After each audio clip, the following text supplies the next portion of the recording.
에서 23절 말씀입니다. 신약 성경 2페이지 정도에 있습니다.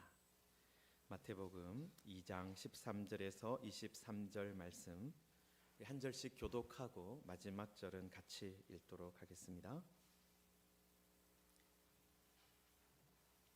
그들이 떠난 후에 주의 사자가 요셉에게 현몽하여 이르되 헤롯이 아기를 찾아 죽이려 하니 일어나 아기와 그의 어머니를 데리고 애굽으로 피하여 내가 내게 이르기까지 거기 있으라 하시니 요셉이 일어나서 밤에 아기와 그의 어머니를 죽이고 애굽으로 떠나가 헤롯이 죽기까지 거기 있었으니 이는 주께서 선지자를 통하여 말씀하신 바 애굽으로부터 내 아들을 불렀다 함을 이루려 하심이라.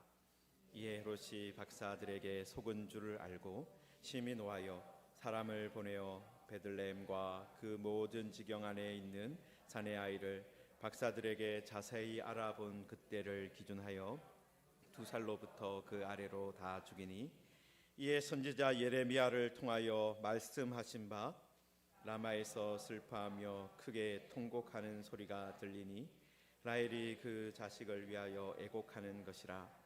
그가 자식이 없으므로 위로받기를 거절하였도다 함이 이루어졌느니라. 헤롯이 죽은 후에 주의 사자가 애굽에서 요셉에게 현몽하여 이르되 일어나 아기와 그의 어머니를 데리고 이스라엘 땅으로 가라. 아기의 목숨을 찾던 자들이 죽었느니라 하시니 요셉이 일어나 아기와 그의 어머니를 데리고 이스라엘 땅으로 들어가니라. 그러나 아켈라오가 그의 아버지 헤롯을 이어 유대의 임금됨을 듣고 거기로 가기를 무서워하더니 꿈에 지시하심을 받아 갈릴리 지방으로 떠나가 나사렛이란 동네에 가서 사니 이는 선지자로 하신 말씀에 나사렛 사람이라 칭하리라 하심을 이루려 함이니라. 아멘. 네, 오늘 11월 첫 주일인데요. 우리 옆에 계시는 분과 잠깐 인사하겠습니다. 당신이 단풍보다 아름답습니다. 당신이 단풍보다 아름답습니다. 네, 벌써 이렇게 이제 단풍이 떨어지는 그런 계절이 왔어요. 가을에 어떻게 단풍 구경을 좀 하셨는지 모르겠습니다. 지난 주일날 우리 교회 그 담쟁이가 있는 데 있잖아요. 거기가 정말 예뻤습니다. 제가 이번 한 주간 동안 계속 이렇게 사진을 찍으면서 봤는데 벌써 이제 다 지고 있어요. 시간이 참 빨리 가는 것 같습니다. 우리가 지금 계속해서 마태복음 통해서 특히 이제 동방의 박사들이 예수님의 탄생 때 찾아와서 또 경배를 드렸던 이야기를 살펴보았습니다. 여러분, 동방의 박사들이 예루살렘에 찾아왔을 때 이 예루살렘에 있던 헤롯 왕이나 또 예루살렘 사람들도 크게 소동했겠지만은 베들레헴에서 이제 이 동방의 박사들을 맞이했던 요셉과 마리아도 아마 크게 놀랐을 것입니다. 여러분, 사람들이 외국에서 갑자기 찾아오면 가장 당황스러운 게 뭡니까? 말이잖아요, 말. 어떻게 인사해야 되나, 무슨 말을 해야 되나. 그게 참 당황스러워요, 사실은. 제가 지난 교회에 있을 때 이제 가끔 교회가 좀 큰 교회다 보니까 이제 외국인들이 가끔 이렇게 찾아와서 도움을 구하고 할 때가 있었어요. 그런데 이제 부목사님들이 제가 유학을 갔다 왔다 이걸 아니까 목사님 외국인이 왔어요 이러면서 이제 하면 이제 저도 갑자기 이렇게 하면 당황스러운데 아마 이 요셉과 마리아도 갑작스럽게 찾아온 동방 박사들 때문에 좀 당황스러웠을 것 같아요. 여러분, 그런데 이 동방에서 온 박사들이 이제 아기 예수께 경배를 하고 황금과 유향과 몰약을 바쳤습니다. 예수님이 유대인의 왕이다 이렇게 알려주었습니다. 여러분, 그런데 사실 지금 이 예수님 시대가, 예수님이 태어났던 그 시대가 어떤 시대입니까? 이제 로마가 전 세계를 그 당시에 이제 지중해 지역을 다 다스리고 있을 때였고, 그 전에 알렉산더 대왕이 이 그리스로부터 시작해서 인도까지 한 제국을 만들었던 그런 시대입니다. 여러분, 그러니까 그때 그리스의 문화와 이 근동 아시아, 그러니까 이제 이쪽 동북아시아 쪽이 아니라 그 근동 아시아 쪽 그 지역이 문화가 하나가 된 시대였어요. 여러분, 그때를 우리가 이제 학자들은 헬레니즘 시대다 그렇게 부릅니다. 여러분, 이 헬레니즘이라는 것이 가장 큰 특징이 뭐냐면 말이 통일이 되었다라는 거예요. 이 헬레니즘이라는 것 자체가 헬라어를 제대로 사용하는 것이라는 뜻입니다. 그러니까 그리스어를 제대로 사용하는 것이라는, 어떻게 보면 그 언어로 하나가 된 그런 시대였다는 거죠. 여러분, 그래서 동방에서 온 박사들도 무슨 말을 했겠습니까? 그리스어를 했겠죠. 헬라어를 했겠죠. 그러면 이 목수였던 요셉은 또 어떤 말로 했겠습니까? 물론 헬라어를 사용했을 것 같긴 해요. 여러분, 그런데 이 동방의 박사들은 나름대로 교육받은 사람들이고, 목수였던 요셉은 어떻습니까? 그냥 보통 사람이잖아요. 그래서 제가 생각하기에는 원활하게 의사소통이 되지는 않았을 것 같다, 그렇게 생각을 합니다. 왜냐하면 제가 아프리카 니제르라는 곳에 선교사로 갔을 때 이제 그 니제르가 프랑스어권이었어요. 그래서 저도 이제 프랑스어를 배워야 되니까 프랑스에 있는 선교사 학교를 갔어요. 거기에 이제 말을 배우러 간 거죠, 사실. 여러분, 제가 거기서 열심히 나름대로 공부를 해서 칭찬을 많이 받았습니다. 여러분, 우리나라 사람이 시험에 진심이지 않습니까? 그래서 제가 문법 시험에 정말 진심으로 정말 열심히 해서, 제가 그때 초급반에 있었지만은 이 중급반 위에 있는 분들이 문법을 저한테 물으러 왔어요. 이 문제의 답이 뭐냐? 여러분, 그런데 이제 제가 문제는 뭐냐면 말을 잘 못한다는 것이었죠. 그래서 그런데 이제 나중에 아프리카에 가서 이제 대화를 하다가 보니까, 여러분, 그 니제르라는 나라가 프랑스 식민지로 상당 기간 있었고, 독립한 지 상당한 기간이 또 지났지만은 한 150년 동안 프랑스어를 국가 공용어로 사용했던 나라입니다. 지금도 사용하고 있어요. 여러분, 그러면 어떻게 생각하시겠습니까? 모든 사람들이 그래도 프랑스 말을 어느 정도 하겠구나, 그렇게 생각하겠죠. 여러분, 저도 그렇게 생각하고 갔는데 막상 가보니까 그렇지 않았어요. 딱 제 수준에 있는 사람이 얼마나 많은지.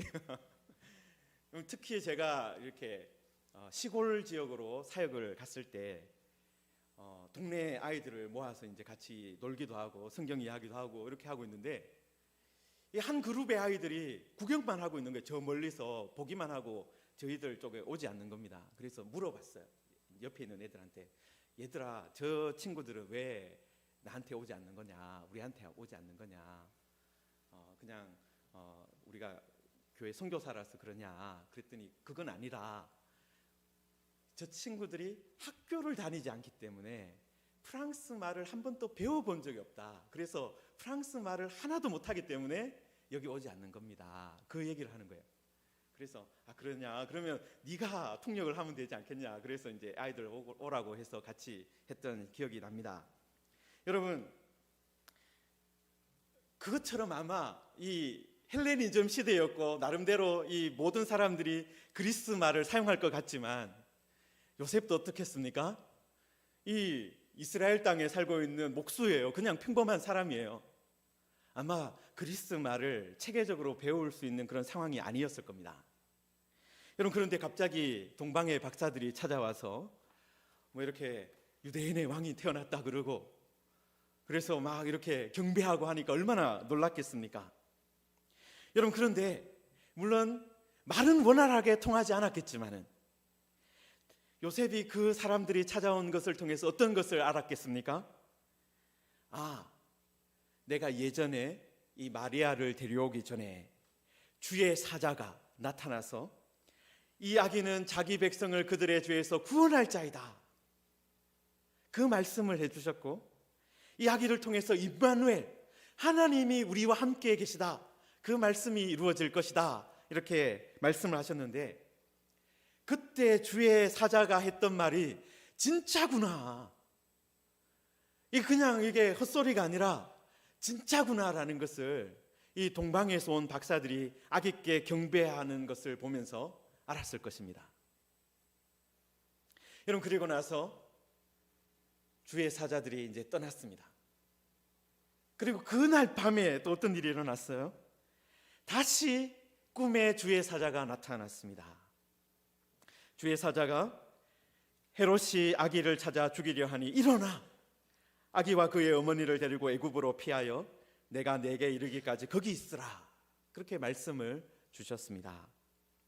여러분, 지금 요셉이 마태복음 1장 20절 21절에서도 하나님의 말씀을 들었잖아요, 주의 사자를 통해서.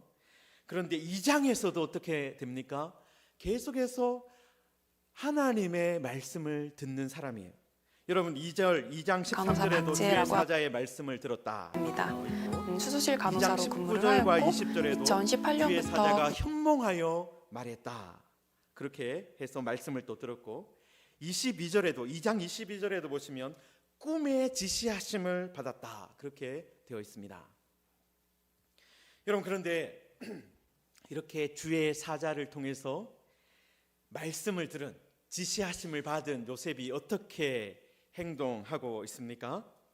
여러분, 1장 24절에 보시면은 요셉이 잠에서 깨어 일어나 주의 사자의 분부대로 행하여 그의 아내를 데려왔다, 그렇게 되어 있습니다. 또 1장 25절에는 주의 사자가 말한 대로 이름을 예수라 하였다. 말씀이 있으면 1장에서도 어떻게 합니까? 요셉은 그 말씀대로 순종하고 있어요.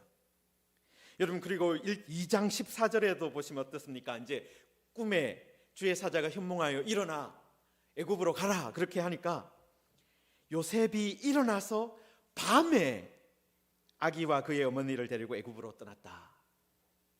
여러분, 밤에 일어나 떠났다는 것은 어떤 거예요? 즉시 순종했다, 이 말입니다. 여러분, 그리고 2장 21절에도 요셉이 일어나 아기와 그의 어머니를 데리고 이스라엘 땅으로 들어왔다. 그러니까 헤롯 왕이 죽었을 때 주의 사자가 이제 돌아가십시오 하니까 일어나 떠났다. 그리고 22절에도 꿈에 지시하심을 받아 갈릴리 지방으로 떠나가 나사렛이란 동네에 가서 살았다. 지시하심을 받으면 어떻게 됩니까? 말씀이 있으면 즉시 움직여 갔다라는 거예요. 여러분, 요셉은 주의 사자의 말씀을 듣고 그 말씀에 곧바로 순종했습니다. 그래서 요셉의 특징이 뭐라고 할 수 있겠습니까? 즉시 일어나는 사람이다. 즉시 일어나는 사람이다. 1장 24절에도 잠에서 깨어나 일어나, 2장 14절에도 일어나서 밤에, 2장 21절에도 일어나 이스라엘 땅으로. 여러분, 사실 요셉이 말씀을 받았을 때 그 말씀이 어떤 말씀입니까? 쉽지 않은 말씀이에요. 여러분, 지금 요셉이 결정을 해야 되는 일들이 어떤 일들이었습니까? 처음에는 마리아를 데리고 오는 일이에요. 결혼하는 문제고, 그 다음에는 이사를 하는 문제예요. 그것도 보통 이사가 아니라 국제 이사를 하는 일입니다. 국제 이사. 여러분, 가정을 이루는 일이나 이사를 하는 일이나 어떻습니까? 여러분들도 이런 일이 닥쳤을 때 어떻게 하셨습니까? 상당한 시간 동안 아마 심사숙고하셨을 거예요. 내가 정말 이 여자와 결혼해야 되는가? 아니면 이 남자와 결혼해야 되는가? 계속해서 생각하셨을 거예요.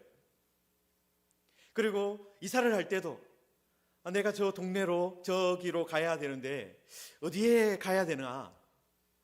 저기에서 만날 이웃은 또 어떤 사람일까?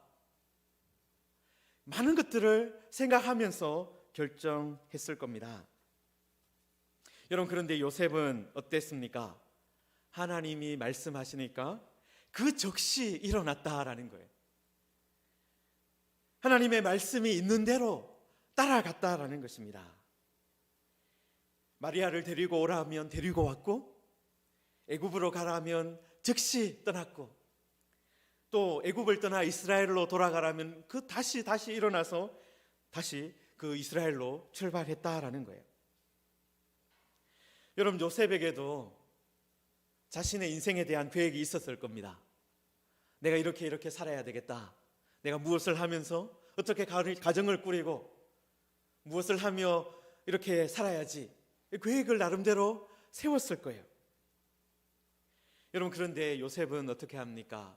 자신의 계획보다 계시를 따라가는 거예요. 하나님의 계시를 따라가는 겁니다. 하나님이 세우신 뜻을 앞세우며 따라갔다라는 거예요. 그리고 하나님은 바로 그런 요셉을 통해서 어떤 일을 하셨습니까? 아기와 마리아를 보호하셨다라는 것입니다. 여러분, 15절에 보시면은 헤롯이 죽기까지 거기 있었다. 이는 주께서 선지자를 통하여 말씀하신 바 애굽으로부터 내 아들을 불렀다 함을 이루려 하심이라, 이렇게 되어 있습니다. 여러분, 이 말씀이 이 호세아서 11장 1절에 있는 말씀입니다. 여러분, 호세아서 11장 1절에 이스라엘이 어렸을 때에 내가 사랑하여 내 아들을 애굽에서 불러냈거늘, 이렇게 되어 있어요. 여러분, 호세아 선지자는 어떤 사람입니까? 북이스라엘에서 하나님의 말씀을 전했던 사람인데, 북이스라엘이 그때 아주 음란하게 우상을 섬기고 있었어요. 그래서 북이스라엘의 그 잘못된 모습을 이제 호세아가 고멜이라는 여인과 결혼하지 않습니까? 그것을 통해서 이제 고멜이라는 여인이 집을 떠나고 다시 돌아오고 이런 일을 반복하는 그 일을 통해서 이 하나님의 사랑을 보여주셨는데, 여러분, 그때 호세아 선지자가 애굽으로부터 내 아들을 불렀다, 이 말씀을 했다라는 거예요. 여러분, 그런데 그때가 배경이 어떻게 되어 있습니까? 그들이 이스라엘이 어렸을 때, 다시 말해서 이스라엘이 아직 한 나라를 이루지 못하고 있을 때, 이스라엘이 애굽의 종이 되었을 때 그들을 애굽에서 불러내셨다.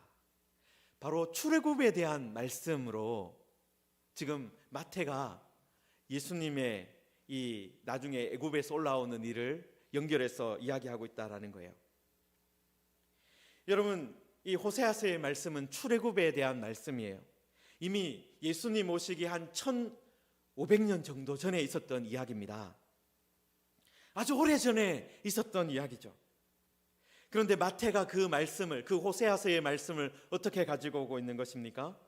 예수님과 연결해서 가지고 오고 있는 거예요. 하나님께서 옛날 옛적에 이스라엘 백성을 자기 아들로 여겨서 사랑하여 불러내셨는데, 그것처럼 하나님께서 예수님을 애굽에서 불러내실 것이다. 그리고 마태가 지금 예수님을 어떻게 말하고 있는 거예요? 하나님께서 애굽에서 이스라엘을 불러내신 것처럼 하나님께서 예수님을 불러내실 것이다.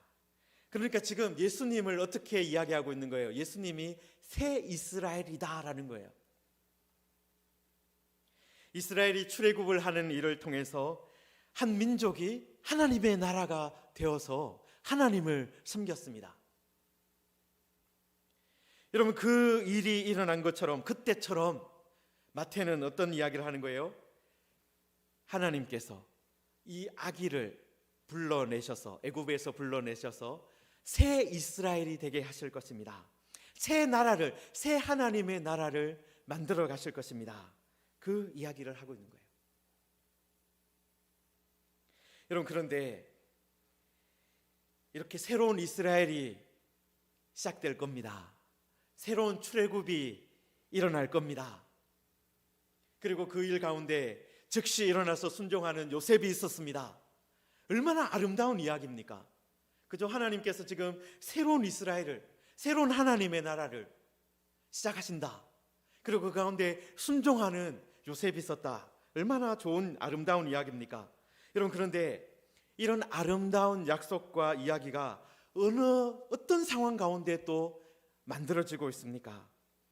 여러분, 16절에 보시면은요, 이에 헤롯이 박사들에게 속은 줄을 알고 심히 노하여 사람을 보내어 베들레헴과 그 모든 지경 안에 있는 사내 아이를 박사들에게 자세히 알아본 때를 그때를 기준하여 2살부터 그 아래로 다 죽였다라고 되어 있어요. 여러분, 이런 하나님께서 새 이스라엘을 만들어내시고 구원의 일들을 이루어 가시는 그 일이 비극 가운데 일어났습니다.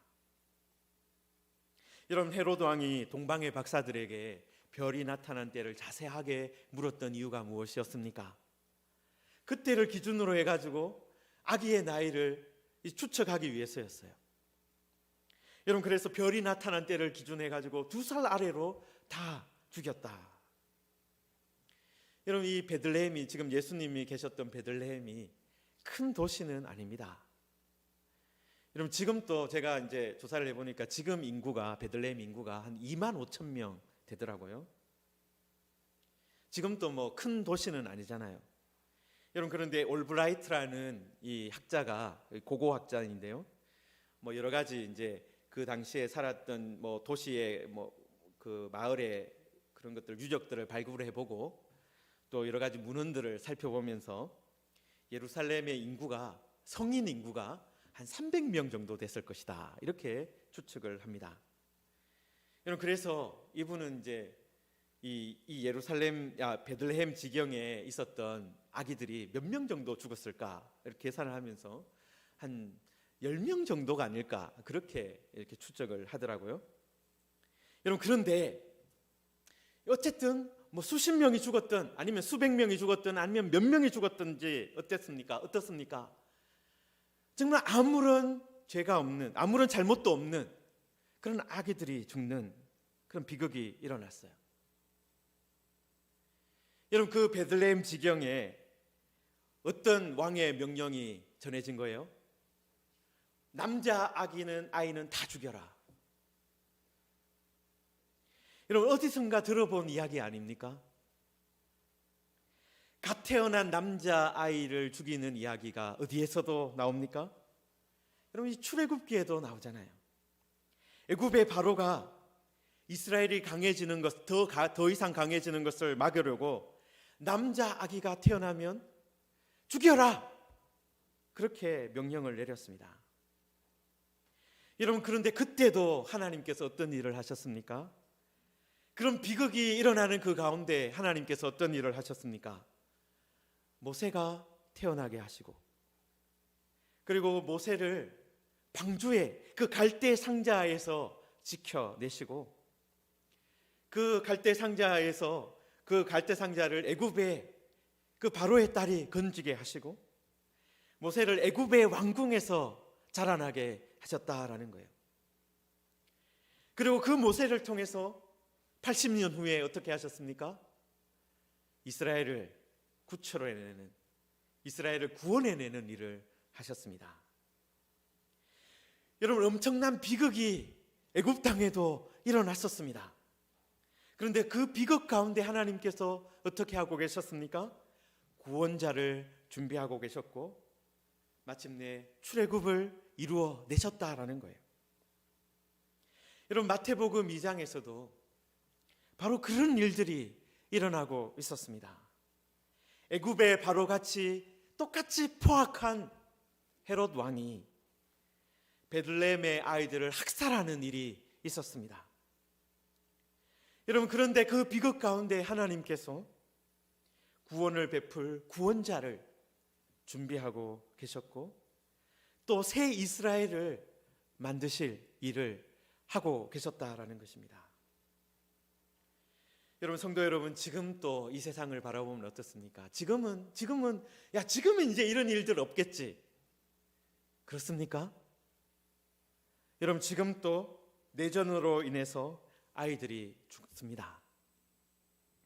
사람들이 고향을 떠나서 난민이 됩니다.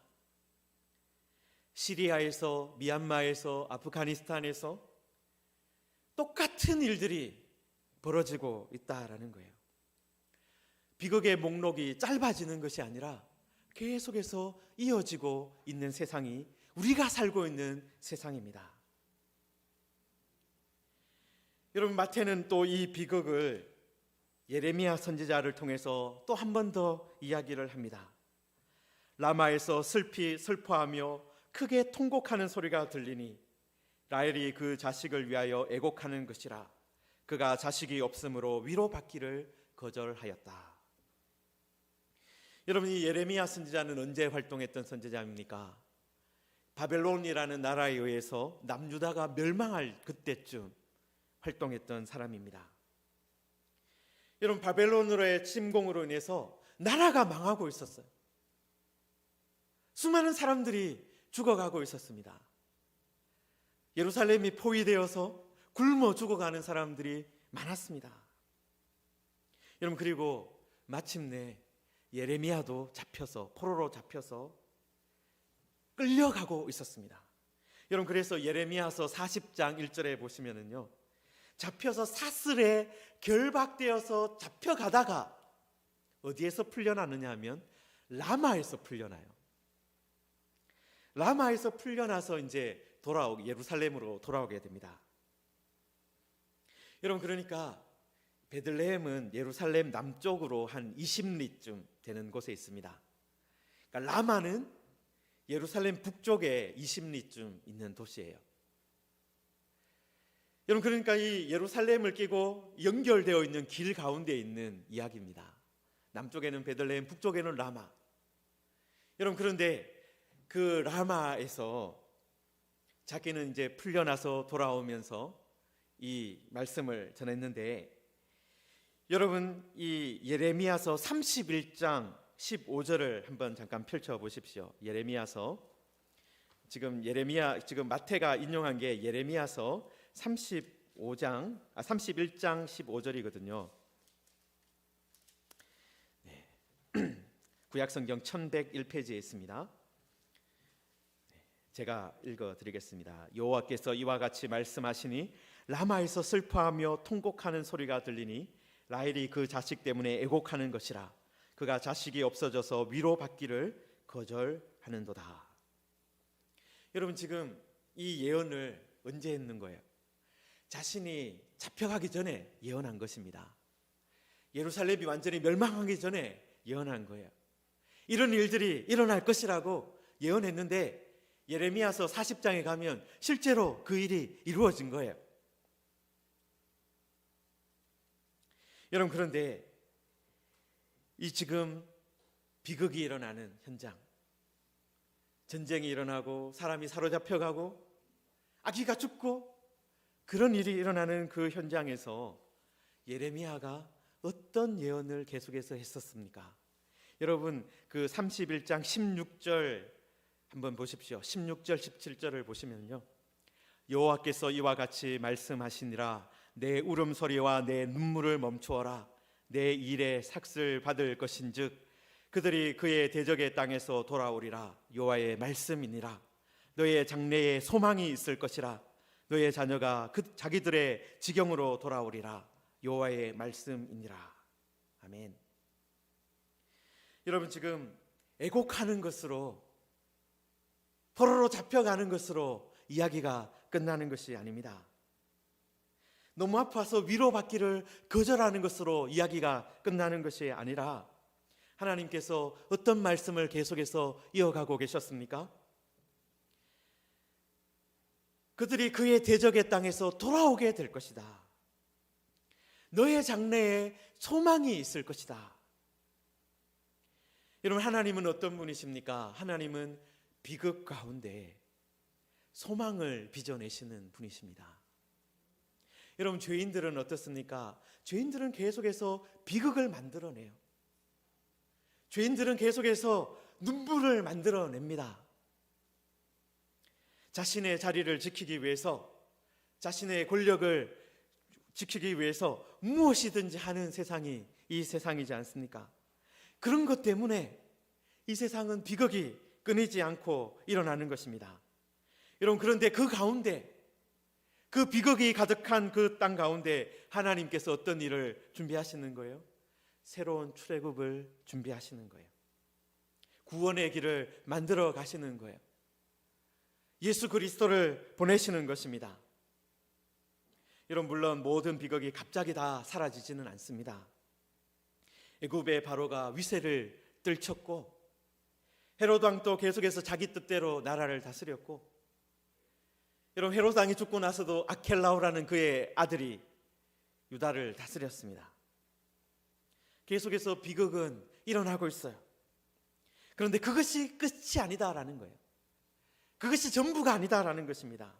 하나님은 그런 비극 가운데서도 계속해서 구원자를 준비하시고, 그로 인해서 새로운 출애굽을, 새로운 이스라엘을, 새로운 하나님의 백성들을 만들어 가고 계십니다. 성도 여러분, 하나님은 세상의 약한 자들을 들어서 강한 자들을 부끄럽게 하시는 분입니다. 여러분, 지금 또 사람들은 지금 이제는 어떻게 생각합니까? 헤롯 왕이 아니라 예수 그리스도가 진정으로 기억될 사람이다. 세상 사람들도 그렇게 말을 합니다.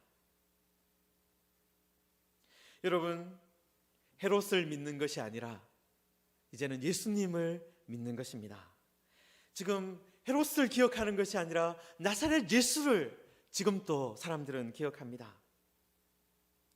여러분, 하나님은 비극이 변하여 구원의 길이 되게 하실 것입니다.